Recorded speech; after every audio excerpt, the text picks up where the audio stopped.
नमस्कार। मैं doctor Shivam Gupta, MBBS MD medicine, PDCC king George medical college Lucknow. आज हम लोग बात करेंगे कि मधुमेह या शुगर के मरीजों को क्या क्या जांचें अपनी करानी चाहिए। सबसे पहला होता है फास्टिंग ब्लड शुगर, दूसरा पोस्ट प्रेंडियल ब्लड शुगर, तीसरा HbA1c और चौथा यूरिन में हम लोग ग्लूकोज या कीटोन देख लेते हैं। तो फास्टिंग ब्लड शुगर में अगर आपका शुगर 100 से कम है तो उसको हम लोग नॉर्मल मानते हैं, और अगर शुगर लेवल जो है 126 से ऊपर है तो वो डायबिटीज की श्रेणी में आ जाता है।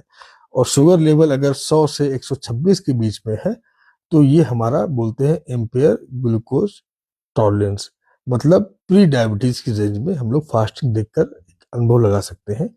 दूसरा जो है हम लोग पोस्ट प्रेंडियल करते हैं, जो कि खाना खाने के लमसम 2 घंटे के बाद चेक किया जाता है। अगर ये 140 से कम है तो इसको हम लोग सामान्य की श्रेणी में लेते हैं, और अगर ये 180 से ऊपर है तो इसको हम लोग शुगर की श्रेणी में लेते हैं। लेकिन ये दोनों जांचें जो है सिंगल रीडिंग के आधार पे हम लोग पेशेंट को डायबिटिक्स लेवल या मधुमेह लेवल नहीं करते हैं। तीसरा HbA1c, जो कि हमारे मरीज के पिछले 3 महीने में शुगर लेवल कितना चल रहा है उसके बारे में हमको जानकारी देता है। ये इन दोनों टेस्ट से इम्पोर्टेंट टेस्ट है। अगर 5.7 से कम है तो ये नॉर्मल श्रेणी में आता है। अगर 5.7 से 6.4 के बीच में आता है तो इसको हम लोग प्री डायबिटीज की श्रेणी में लाते हैं, और ऐसे मरीजों को हम लोग डाइट मॉडिफिकेशन से मैनेज कर सकते हैं। और अगर किसी का HbA1c 6.5 से ज्यादा आता है तो उसको हम लोग डायबिटीज लेवल करते हैं, और पहले डाइट मॉडिफिकेशन फिर ड्रग पे लेके आते हैं।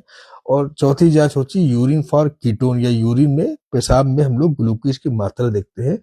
अगर शरीर में हमारे ग्लूकोज 180 के ऊपर चल रहा होता है तो पेशाब से हमारे शुगर, मतलब जिसको ग्लाइकोसूरिया भी बोलते हैं, ये आपका देख सकते हैं। तो ये लक्ष्य, ये जांचें हैं। अगर किसी मरीज को शुगर की समस्या है तो वो जांचें अपनी करा के अपने फिजिशियन को दिखा सकता है। नमस्कार।